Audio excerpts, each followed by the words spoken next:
After the last two members he'd pulled, it seemed these so-called children of Dinah were easy nuts to crack, almost like they were just waiting on any excuse to turn on their leader. Gloria was a far cry from viewing Mother Amelia and the children of Dinah as the enemy, the actual transference part of Step 5. Still, it all seemed too easy. But cults, aside from their sinister aspects, were ostensibly safe places to share stories, share pain with like-minded people. Like group therapy, only with a cult leader in place of a therapist. Part of the appeal was finding some sort of meaning in their lives, and a sense of belonging, a sense of identity. It was a lot easier to find those things these days, especially online, with all of the little boxes people like to put themselves in, defining themselves in progressively narrower niches, like Russian nesting dolls.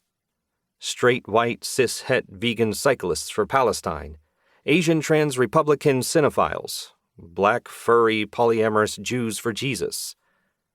As Gloria had said about her disability, like it defines them as a person. As if all of these special interest groups and communities were homogenous. A couple of decades ago, these same people would have balked at being labeled, at being put in boxes. These days, the more labels you had, the better. They collected them like trading cards, like kids chasing their Pokemons. The times they are a-changin', Enhart thought, still grinning. Want me to get you a pop?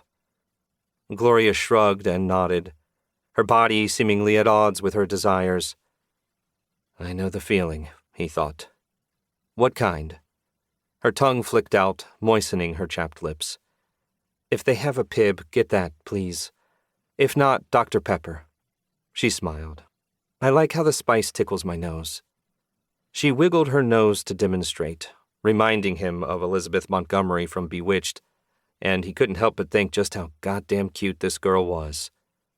She's also half your age, he chided himself.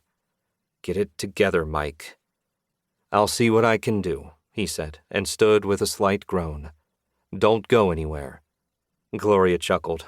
Where would I go? Enhart smiled and crossed the room. He felt like he was beginning to build a rapport with her now. This wasn't part of the gospel of the children of Dinah, their tenets or practices.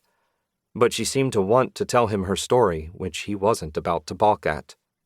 Don't look a gift horse in the mouth, he thought as he opened the door. He turned back to Gloria as he stepped out onto the walk. She gave him a tight smile, and he returned it. Then he closed the door behind himself and headed for the vending machines near the motel offices. When the door closed, Gloria sat up stiffly and scanned the room, looking for anything she could use to her advantage. Things were going as well as could be expected, the noose tightening around Michael Enhart's neck an inch at a time.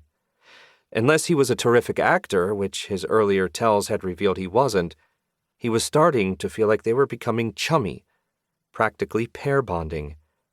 He was married, and happily, so his defenses would be a little harder to chip away at. But all men were essentially the same. Sooner or later, he'd wear down and succumb to her feminine wiles. The bathroom visit had been a stroke of genius, completely improvised on her part. She'd felt him getting semi-erect against her back as he'd lugged her to the toilet, his cheeks reddening from embarrassment.